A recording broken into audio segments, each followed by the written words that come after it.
Welcome back to Daytime Ottawa, back to share an incredible story of survival and of positive attitude. It just amazes me. We're joined by an ex-POW and atomic bomb survivor, John Franken, and his beautiful daughter, Roslyn. Welcome to the show to both of you. Thanks so much for being here. John, of course, it's an amazing story. Let's first of all go back to you getting involved in the war itself. How did that all come to be? Well, I was conscripted in July 41, and I got a course for aircraft mechanic, was signed for 10 years, and then December came, and then the war broke out in Pearl Harbor. Right. Thanks to Japan. They still haven't apologized yet. Yes, and you've actually visited the Japanese embassy for many, many years, asking for an apology for the last 20 years. And why do you think they refused to apologize? They would never admit it. They said, you know, like Iran said, the Holocaust never happened. Right. You know, like they're living in a dream world. And if the atomic bomb hasn't been dropped, America has lost many, many, many, many, many more people. And I was saved by the atomic bomb. Well, can you tell us a bit about how that happened to be? Well, I was working in the shipyard, cleaning all this, dirt. Right. And they asked, so I got the bath every 7 weeks. So then they came along and said, any volunteers for the coal mines? And already have a bath every day because you get black from the coal. So I was down below at 2,000 feet when they dropped the bomb and saved my life. And then, John, then you came up, and what did you think had happened? Did you have any idea what had happened? No, we didn't know. We thought they hit an ammunition dump, but it was too far away.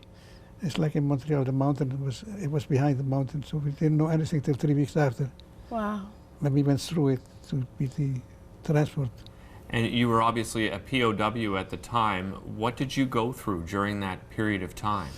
Well, we work in the shipyard, slave labor, and I'm here to talk about it. I'm just lucky. Right. It's such a positive message that you bring. It's such a tragedy what you experienced, but you're bringing it forward for us to learn and share with you, but you're seeing it as a positive experience, which is so Never give up. uplifting. Yeah. Yeah. Well, Roslyn, what about yourself? I mean, this is your dad's story. Your mom had her own story. Tell us about your mom's story. Well, I think it's a very unique story that I have because my dad survived the atomic bomb, being saved by, being in the coal mines, while my mother was fighting for her life in Nazi Germany. She was in 13 different concentration camps, and she was between about the ages of 14 to 16, like as a teenager, her childhood years, right? And she was actually taken to the gas chamber 3 times, and each time they had just run out of gas. Yeah. And before they could fill up with gas again, she was being transferred to another camp. So to me, it's a miracle that she survived. It's a miracle that my dad survived. So I believe in miracles. Absolutely. Yes, you do. And as a motivational speaker, I mean, what I do for a living is to inspire people and uplift people and give them understand the meaning of hope. I mean, I had incredible role models, right? And being a cancer survivor, in fighting that, again, using their inspiration, what you can go through in life. Like, people go through hardships, but we don't realize how lucky we are to be living in this country, the freedom that we have, and the problems that we think we have. Sometimes we need to hear the stories of other people, what they have suffered, and realize, you know what? I can get through my situation. Well, they suddenly seem so trivial. Well, right? Yes. The things that we complain about on a daily basis. Right? It's beautiful what you've done with it. Some people would become angry or bitter or, closed in and not share your experiences, but you've turned everything around from your parents being so inspirational to your own stories and motivating others, and I think it's such a tribute.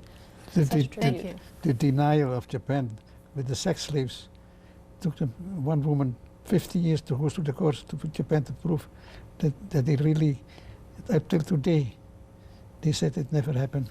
Yeah, because you, as I understand it, you were also helping build brothals in Japan as part of the slave labor that you went through. Sex slaves, they were picked up on the way to school, put up for venereal diseases, and then rape 40 women a day. 40 men. John, how do you 40 keep men. a positive attitude after all of these years, having seen what you've seen and gone through what you've gone through? I don't know. Because you have a wonderful sense of humor. You know, we're talking to you in the green room, and you're laid back, and you love life. I had four brothers. Three brothers were on the bridge in the River Kwai. One brother was dying, and the Japanese threw them in the swamps to die. One native girl found them, brought them back to life, and he married the girl after the war. The stories are incredible. Yeah. And I hope you're sharing, well, I mean, you're sharing them with us now, but I would hope that you've been writing for your whole life and just You can documenting. You can Google me. Oh yeah, I know, you Yeah, offered that earlier. You visit schools every single November. I know that you recently visited the I school. got decorated by the Queen from Holland Yeah. because of my speaking in schools. Yeah, you've done a wonderful job educating young people. And if you ask people, you stop them on the street, have you heard of the atomic bomb? What are you talking about? A lot of people, younger people. But I just want to say in terms of your positive attitude and my mother's positive attitude is in Indonesian they have a saying that says pukul terus, which means never give up. And that's what keeps them going. Like if you ask my dad how old he is, he'll tell you I'm 90 and a half. Exactly. 90 and a half, because every minute counts. Absolutely. Never It's give up. That's a great beautiful. message to end the segment with. John, Roslyn, thanks so much for joining Thank us. you. Really appreciate Thank you for it. having us. It's Google him. inspirational. He's right. John Google Franken. him. You On will find YouTube. tons of information. He's on the YouTube as well. That's what we call it around here. Listen, don't go away. We'll be right back with more Daytime after this.